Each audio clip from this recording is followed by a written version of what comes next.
अनमोल मोती कार्यक्रम में आपका स्वागत है। ओम शांति। हम मातेश्वरी जी का स्मृति दिवस मना रहे हैं। शिव शक्ति जगदम्बा मातेश्वरी जी, जिन्हें हम सब यज्ञ में प्यार से मम्मा कहते थे, उनका स्मृति दिवस हमें समृद्धि प्रदान करता है, अर्थात उनके जीवन की जो विशेषताएं हैं, हमें स्मृति आते ही विशेष समृद्धि अर्थात शक्ति प्रदान करता है, क्योंकि मातेश्वरी जी थी ही शक्ति स्वरूपा। अगर आप विचार करें तो सारे बाबा के रचे हुए यज्ञ में, इस ज्ञान यज्ञ में, अगर किसी ने सबसे कम समय में सबसे श्रेष्ठ प्राप्ति की है, पद पाया है, सबसे अधिक पुरुषार्थ किया है, तो उसका उदाहरण मातेश्वरी जी हैं। ब्रह्मा बाबा के लिए तो कहा जा सकता है कि उनके रथ को तो स्वयं शिव बाबा ने लिया हुआ था, इसलिए शिव बाबा ने उनके रथ में को विशेष तौर पे कुछ ना कुछ शक्तियाँ एक्स्ट्रा प्रदान की, क्योंकि जैसे बाबा कहते थे कि लैंड लॉर्ड जो होता है उसको कुछ ना कुछ देने, उसका मकान को यूज़ करने वाला कुछ ना कुछ उसको देता है। तो बाबा का रथ, ब्रह्मा बाबा का रथ शिव बाबा ने लिया।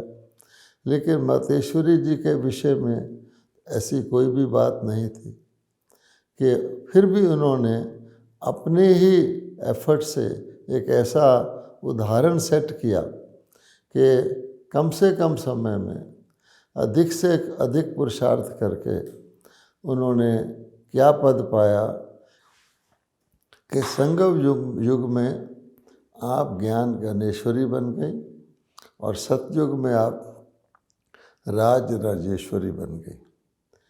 और मम्मा मातेश्वरी जी हम सब जानते हैं कुमारी थीं। अन्य सभी जो यज्ञ में समर्पित हुए, कोई अपना धन लाया, कोई प्रॉपर्टी लाया, लेकिन कुमारी के पास तो कुछ भी नहीं होता। तो मम्मा उस हिसाब से यज्ञ में बिल्कुल खाली हाथ आई थी।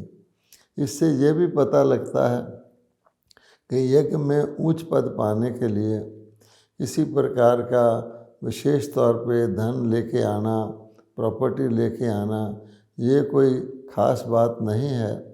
ये चीज़ें तो इनसे आसक्ति निकलवाने के लिए, मोह निकलवाने के लिए बाबा कहते हैं उनको समर्पित कर दो। लेकिन वास्तव में मम्मा ने संपूर्णता अपने तन मन को, मन वाणी कर्म को संपूर्ण समर्पण किया, क्योंकि समर्पण की भी स्टेजेस होती हैं। अर्पण होता है, समर्पण होता है। संपूर्ण समर्पण का अर्थ क्या है? उस दिन के बाद जब मम्मा बाबा की बच्ची बनी तो श्रीमत का पूरा पालन किया। उसमें अपनी मन मत बिल्कुल नहीं लगाई, जैसे सब कुछ बाबा के हवाले कर दिया। तो श्रीमत सबसे श्रेष्ठ मत है, उसका जो पूरा पालन करता है, उसी हिसाब से आप देखेंगे तो 3 शक्तियाँ होती हैं। एक तो हम कहते हैं विजडम, जिसको हम कहते हैं सरस्वती, गॉडेस ऑफ विजडम। दूसरी शक्ति दुनिया के अंदर भी होती है धन। और धन सिर्फ पैसे को नहीं कहते, हमारे पास अनेक धन होते हैं। हमारे पास समय का धन है, संकल्प का धन है, ज्ञान का धन है, गुणों का धन है। तो सबको मिलाकर लक्ष्मी कहा जाता है। और शक्ति, आंतरिक शक्ति एक बहुत बड़ी चीज़ है, जिसमें अष्ट शक्तियों का हम खास तौर पे वर्णन करते हैं। समाने की शक्ति, समेटने की शक्ति, सामना करने की शक्ति, निर्णय करने की शक्ति, परख शक्ति इत्यादि। तो दुर्गा को शक्ति का रूप कहा जाता है। तो सरस्वती, लक्ष्मी और दुर्गा तीनों रूपों को मातेश्वरी जी ने धारण किया और संपूर्णता धारण किया। इसलिए मातेश्वरी जी को भक्ति मार्ग में अम्बा के रूप में यानी माँ के रूप में और जगदम्बा के रूप में, यानी ये कोई शारीरिक माता नहीं है बल्कि सारे जगत की मनुष्य आत्माओं की माता के रूप में पुकारते हैं और उनसे अपनी मन वांछित चीज़ पाते हैं। मातेश्वरी जी को कामधेनु भी कहा गया है कि जो सबकी सारी मनोकामनाएं पूर्ण करती हैं। तो अगर आप देखेंगे कि भगवान कहता है, मातेश्वर जी के उदाहरण से हमें पता लगता है कि इस ज्ञान में शारीरिक आयु का या अन्य किसी प्रकार की कोई भी चीज़ का कोई खास विशेष महत्व नहीं है। एक तो जैसे बाबा आजकल कहते हैं कि लास्ट सो फर्स्ट आ सकता है, लेकिन last so fast so first आ सकता है, लेकिन मातेश्वरी जी के केस में first so fast so first का उदाहरण मातेश्वरी जी ने सेट किया कि जैसे फर्स्ट फास्ट बन के फर्स्ट नंबर में आ सकता है, ऐसे बीच वाला और अंत वाला भी फास्ट रूप में आ सकता है। अब मैं आपको मातेश्वरी जी के जीवन से मैंने जो कुछ देखा और धारण किया वो मैं आपके साथ कुछ शेयर करना चाहता हूँ, क्योंकि मैं लगभग 1955 में बाबा के यज्ञ में आ गया था और मातेश्वरी जी के शरीर त्यागने तक उनके साथ जो हमें उनसे पालना मिली, जो हमने उनके चरित्र देखे, उसमें से कुछ एक का वर्णन मैं करना चाहूँगा। पहली बात तो ये थी कि मातेश्वरी जी में इतनी शक्ति थी कि अगर मातेश्वरी जी, हम एक ग्रुप 2-4 जने आपस में बातचीत कर रहे हैं, ये तो हम जानते हैं कि यज्ञ में बातचीत ऊंची आवाज़ में नहीं की जाती, बिल्कुल धीमी आवाज़ में सब लोग बोलते हैं। फिर भी अगर हम लोग बातचीत कर रहे हैं और मातेश्वरी जी पास से गुज़र जाएं तो उनका इतना प्रभाव था कि हम मम्मा कह करके हमारी बातचीत की जो आवाज़ बुलंदी थी आवाज़ की और भी धीमी हो जाती थी। अच्छा, इसी प्रकार से मातेश्वरी जी फरिश्ते की चाल से चलती थी। अगर हम लोग बातचीत कर रहे हैं और मातेश्वरी जी पीछे से गुजर जाएं तो हमको पता भी नहीं लगता था कि मातेश्वरी जी पीछे आई थी और चली गई हैं। और मातेश्वरी जी की एकाग्रता जो थी, जैसे बाबा कहते हैं कि मेरा तो एक शिव बाबा दूसरा ना कोई, पुरानी दुनिया को मातेश्वरी जी देखते हुए भी नहीं देखती थी। उनके अंदर सदा शिव बाबा को याद करने की और शिव बाबा के यज्ञ में सेवा करने की धुन लगी रहती थी। बताया जाता है कि बॉम्बे में चौपाटी एक जगह है, समुद्र के किनारे किनारे एक सड़क है, सब जानते हैं। उसके ऊपर एक ओवर ब्रिज है, बहुत बड़ी सड़क है, उसके ऊपर से एक पुल बना हुआ है आर पार जाने का। और उसके ऊपर उन दिनों में एक कैमरा कंपनी होती थी कोडक, उसका विज्ञापन लगा हुआ था, केवल कोडक लिखा हुआ था और एक कैमरा बना हुआ था। तो रमेश भाई उनको ड्राइव कर रहे थे मातेश्वरी जी को कार में। जब वो पुल गुज़र गया तो रमेश भाई ने पूछा, मम्मा आपने देखा पुल पर क्या लिखा हुआ था? आमतौर पे उस पुल पर जो लिखा हुआ कोई भी व्यक्ति गुज़रता है उसकी नज़र से वो ज़रूर देखता है। तो मातेश्वरी जी का क्या जवाब था कि मम्मा इस पुरानी दुनिया की किसी भी चीज़ को देखते हुए भी नहीं देखती है। तो इस प्रकार से मम्मा का पूरा कंसंट्रेशन बाबा की याद और बाबा की सेवा में रहता था।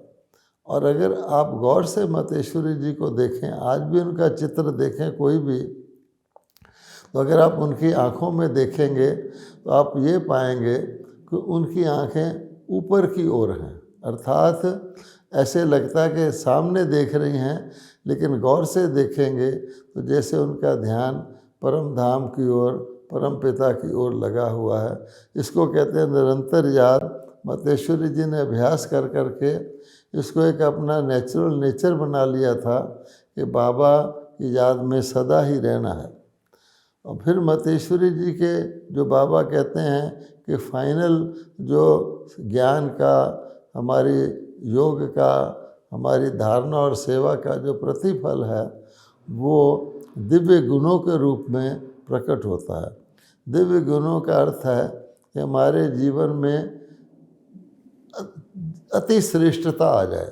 तो मैंने इस बात को नोट किया कि मतेश्वरी जी छोटा हो या बड़ा हो उसको आप कहकर ही बुलाती थी, और पत्र भी लिखती थी तो उसमें आप कहकर ही लिखती थी।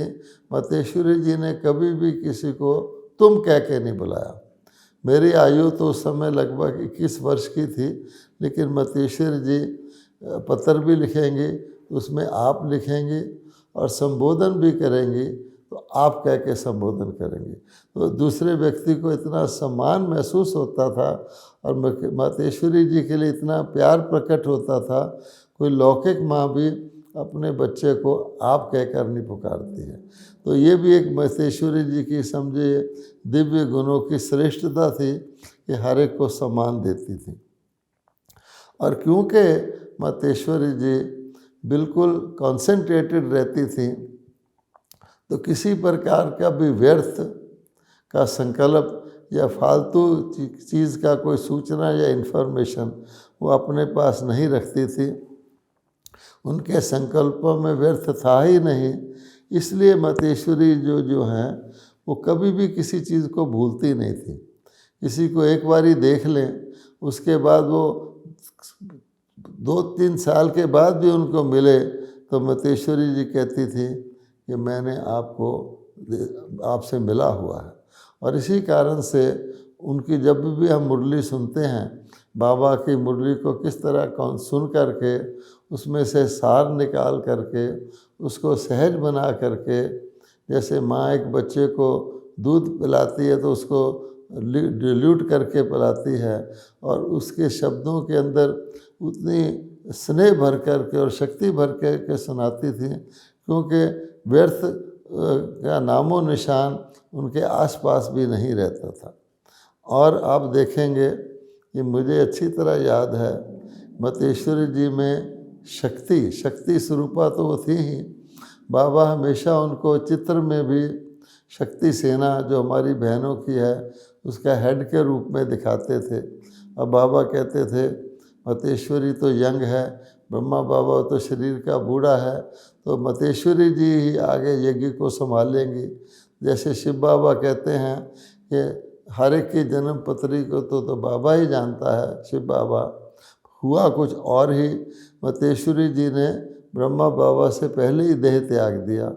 और हम सब जानते हैं कि बाबा ने, शिव बाबा ने उनका हिसाब किताब इसी दुनिया में पिछले अनेक जन्मों का पूरी तरह चुकतू करने के लिए अंतिम दिनों में उनको कैंसर की बीमारी हो गई थी और वो बॉम्बे में गई थी कैंसर का इलाज कराने के लिए।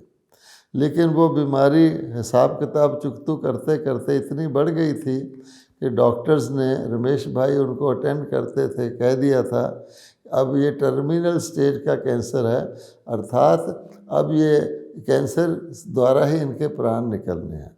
तो नॉर्मली किसी पेशेंट का जो रिलेटिव होता है उसको जब कोई डॉक्टर इस तरह की खबर देता है तो ना तो डॉक्टर ही पेशेंट को बताता है कि तुझे ऐसा रोग है, ना ही रिश्तेदार बताता है, क्योंकि आमतौर पे इस प्रकार की खबर सुनकर ही व्यक्ति चिंतित हो जाता है और भयभीत हो जाता है, जैसे शरीर छोड़ने से पहले ही उसके प्राण निकल जाते हैं। तो रमेश भाई जी ने बॉम्बे से बाबा को फ़ोन किया। इन दिनों में आप जानते हैं कि लैंडलाइन के ही फ़ोन होते थे, और पूछा कि बाबा डॉक्टर ने ऐसे ऐसे कहा है तो क्या मैं मम्मा को बता दूं या ना बताऊं। तो बाबा ने कहा मम्मा तो शक्ति स्वरूपा है, आप मम्मा को बता दो। तो रमेश जी ने मातेश्वरी जी को बता दिया। तब मातेश्वरी जी ने कहा, अब आप मुझे बॉम्बे में हॉस्पिटल में ना रख के मुझे मधुबन में ले जाओ बाबा के पास, मैं वहीं रहूँगी। तो चुनाचे मातेश्वरी जी माउंट आबू में आ गई थी अंतिम दिनों में।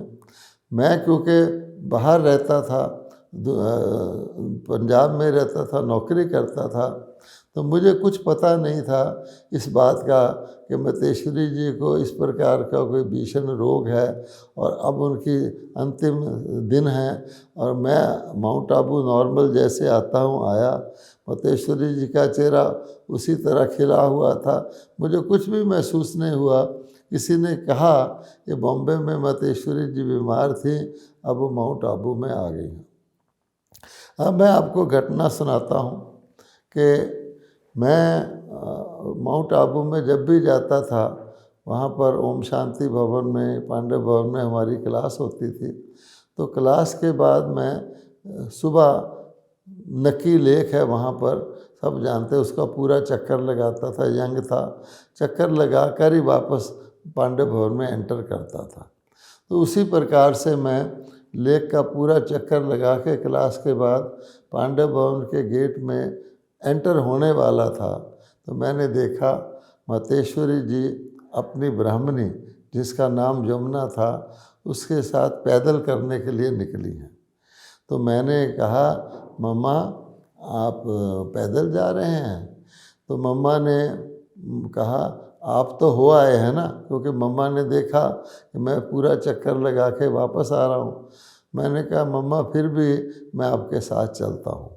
तो जैसे सृष्टि नाटक का ड्रामा कहें या मेरा भाग्य कहें, मेरा वो मम्मा से अंतिम मुलाकात थी। और मम्मा ने इतनी लंबी मेरे को उस वक़्त पालना दी, इतनी लंबी बातचीत हुई, इतने इकट्ठे समय पर मुलाकात की, जो मेरे लिए एक बिल्कुल ना भूलने वाली बात है।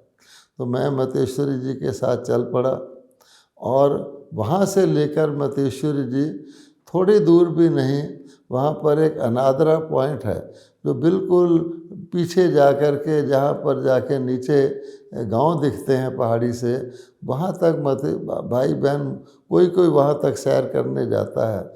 हम बातचीत करते करते अनादरा पॉइंट तक चले गए और वहाँ से फिर वापस भी आए। वो मातेश्वरी जी के साथ मेरा एक अद्भुत, अनोखा, विचित्र अनुभव था और पालना का मेरे को उसका अनुभव मातेश्वरी जी ने दिया ड्रामा के अनुसार।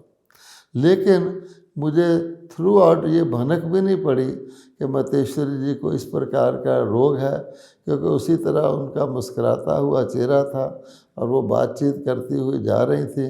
पहले उनकी ब्राह्मणी ने मुझे कहा कि मम्मा को संसार समाचार सुनाओ, अर्थात दुनिया में क्या क्या मुख्य बातें हो रही हैं वो सुनाओ।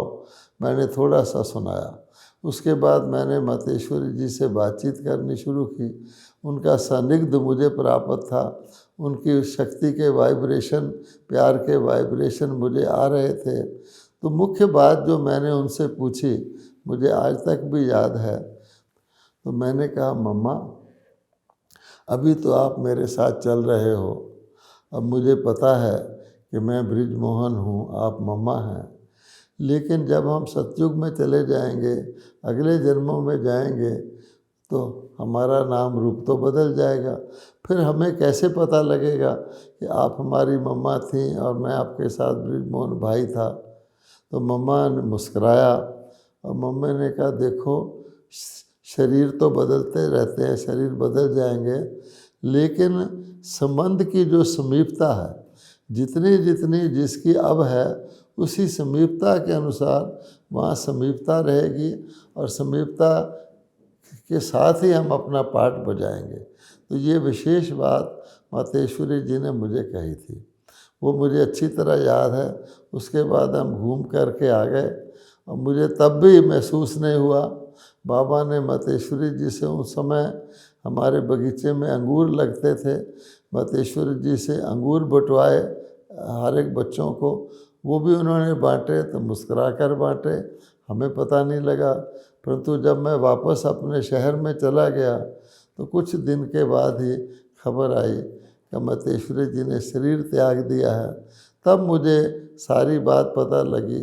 इस प्रकार से मतेश्वरी जी कैसे बॉम्बे से वहाँ आई थी और कैसे उनको मालूम भी था कि अब उनको शरीर त्यागना है, लेकिन बाबा की गोद में, बाबा की पालना में, वो मधुबन में अपना शरीर त्यागना चाहती थी। लेकिन उनकी सहन शक्ति बेमिसाल थी। अंदर कुछ भी हो रहा हो, हिसाब किताब चुकतू हो रहा हो, लेकिन बच्चों को या मिलने वालों को मतेश्वरी जी ने अंत तक भी ऐसा महसूस होने नहीं दिया। इसी प्रकार से बहुत सारी बातें मतेश्वरी जी की मेरे स्मृति में आती हैं। एक बात तो ये स्मृति में आती है, एक बार मतेश्वरी जी हमारे शहर में भाखड़ा नंगल में, जहाँ मैं जॉब करता था, वहाँ पर हमारा जो स्थान था जहाँ मैं रहता था, वहाँ पर मैंने बाबा का सेंटर बनाया हुआ था। तो हमारे उस सेंटर पर भी मतेश्वरी जी आई थी और उसकी भी बहुत एक रोचक दृश्य मेरे सामने आ रहा है कि अम्बाला तक मतेश्वरी जी आई थी। तो अम्बाला से एक ट्रेन चलती थी हमारे शहर तक, नंगल तक। वहाँ वो टर्मिनल स्टेशन था, वहाँ ट्रेन पूरी हो जाती थी। तो हमने अम्बाला जा कर के बड़े शौक़ से मतेश्वरी जी को निमंत्रण दिया कि आप यहाँ तक आए हैं, आप नंगल में भी आएँ। और वहाँ एक भाखड़ा डैम है, वो विश्व का सबसे ऊंचा स्ट्रेट ग्रेविटी डैम है। लोग कहते हैं कि उससे विनाश के निमित्त बनेगा। आप वहाँ आकर भी अपने चरण रखिए और हमको उसके बारे में बताइए। और बाबा के नन्हे नन्हे बच्चे वहाँ पर गांव के और नंगल शहर के हैं और आसपास के नगरों से भी हम उनको बुला रहे हैं। तो मतेश्वरी जी ने हमारा निमंत्रण स्वीकार कर लिया। वो ट्रेन के द्वारा आए, साथ में ब्राह्मणी थी, और फिर वो रेलवे स्टेशन पर उतरे। तो वहाँ ख़ास बात क्या हुई थी कि बाबा ने उन दिनों में ये जो हमारा कल्पा ट्री है, जिसको हम झाड़ कहते हैं, और दूसरा सृष्टि चक्र और त्रिमूर्ति के कलर्ड पोस्टर बनवाए थे। और बाबा चाहते थे, बाबा ने कहा था कि बच्चे ये रेलवे स्टेशनों पर लगवाओ। तो रेलवे स्टेशन पर लगवाने के लिए मैंने उनको फ्रेम करवा लिया था। लेकिन हमारी सरकार की ऐसी पॉलिसी थी, वो किसी भी धार्मिक प्रचार की चीज़ को रेलवे स्टेशन पर पैसे देने के बाद भी लगने नहीं देते थे। परंतु फॉर्चुनेटली मैंने रेलवे वालों से कॉरेस्पॉन्डेंस किया था कि मैंने कहा था इस प्रकार से हमारे 2 धार्मिक चित्र हैं, उनके मैंने सैंपल आपको बाद में भेजूँगा। मैंने उनका पेमेंट इन एडवांस करके उनसे परमिशन ले ली थी। और वो दोनों चित्र उस समय जब मतेश्वरी जी हमारे रेलवे स्टेशन पर उतरी तो स्टेशन पर सामने लगे हुए थे। तो मुझे बड़ी खुशी थी। मैंने मतेश्वरी जी को कहा, मम्मा देखिए, बाबा के डायरेक्शन के अनुसार ये दोनों चित्र यहाँ पर लगे हुए हैं। बाद की बात और है कि रेलवे वालों ने बाद में वो हमारे चित्र हमें उतारने को कह दिया और हमारा पेमेंट रिफ़ंड कर दिया। लेकिन उस समय लगे हुए थे तो मम्मा की दृष्टि पड़ी।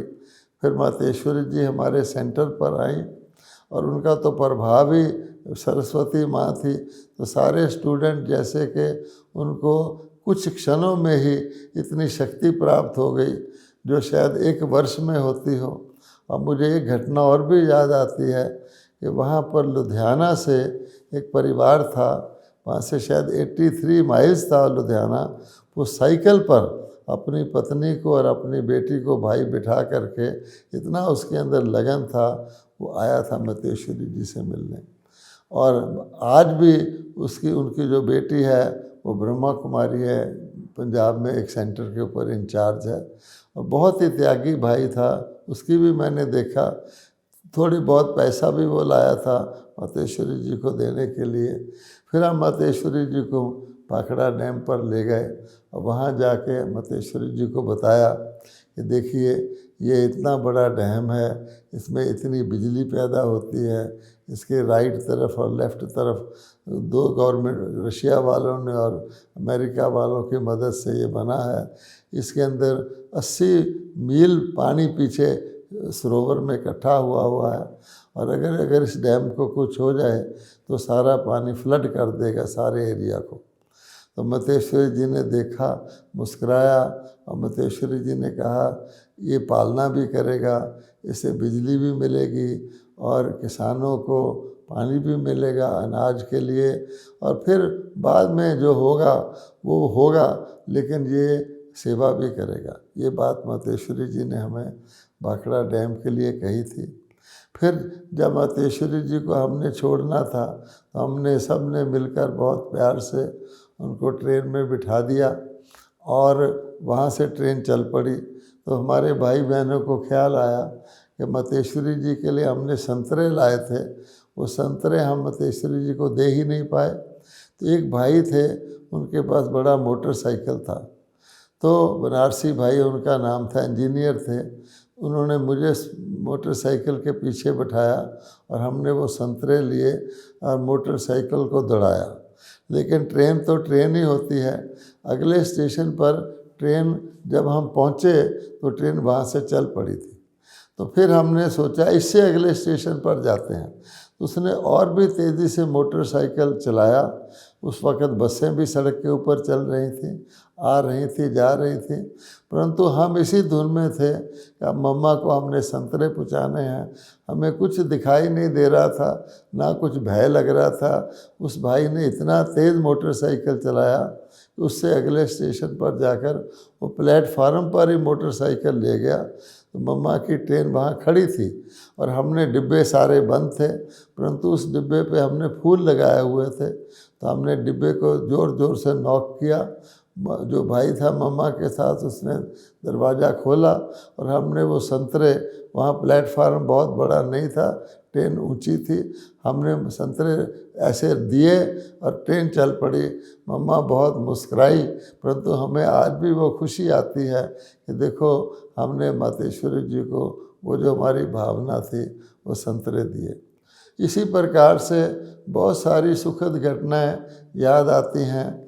माउंट आबू में पांडव भवन में एक बार बाबा सुबह के वक़्त गिलास में कुछ पी रहे थे और बहुत स्वाद लेकर पी रहे थे। जैसे होता है ना किसी चीज़ का स्पेशल टेस्ट लेकर पीना, ऐसे करके करना। तो मैंने सोचा बाबा ज़रूर कोई ख़ास चीज़ पी रहे हैं। तो मैंने बाबा के पास कहा, बाबा आप क्या पी रहे हैं? तो बाबा ने कहा तुम पियोगे? तो बाबा ने मेरे को भी एक गिलास में डाल के वो दे दिया। अब वो करेले का जूस था। बाबा उसको डायबिटीज़ के कारण पी रहे थे। अब तो मैं आसानी से वो जूस पी लेता हूँ, लेकिन उस वक़्त जो मेरी आयु थी उसके हिसाब से जब मैंने वो पिया, एक घूंट पिया, तो मुझे बहुत कुनीन जैसा कड़वा लगा। मैं मुंह बनाने लग गया। मैंने सोचा बाबा ने दिया है, सारा पीना ही पड़ेगा।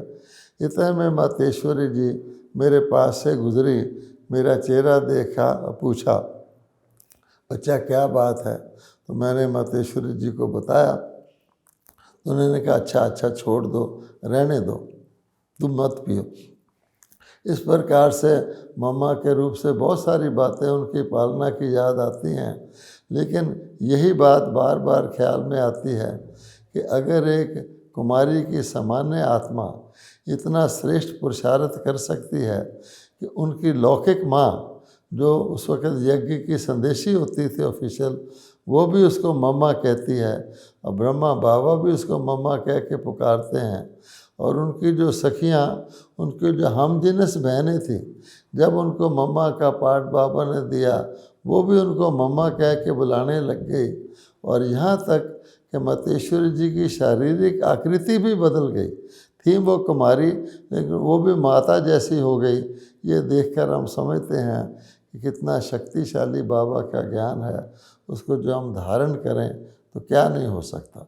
और मतेश्वरी जी का चेहरा इतना प्रभावशाली था कि जब भी कोई भी साधु सन्यासी इत्यादि ब्रह्मा कुमारी के बारे में बात करता था तो मतेश्वरी जी का ही उनको चित्र दिखाते थे, तो वो भी प्रभावित हो जाता। बहुत सारी बातें हैं इस प्रकार की, लेकिन कहने का भाव ये है, आज हम स्मृति दिवस पर मतेश्वरी जी की उस चीज़ को याद करें, उन्होंने थोड़े से समय में सबसे ज़्यादा धारणा करके पुरुषार्थ की, पूरी प्रकार से चारों सब्जेक्ट को श्रीमत के अनुसार जीवन में धारण करके श्रेष्ठ से श्रेष्ठ पद प्राप्त किया। ओम शांति।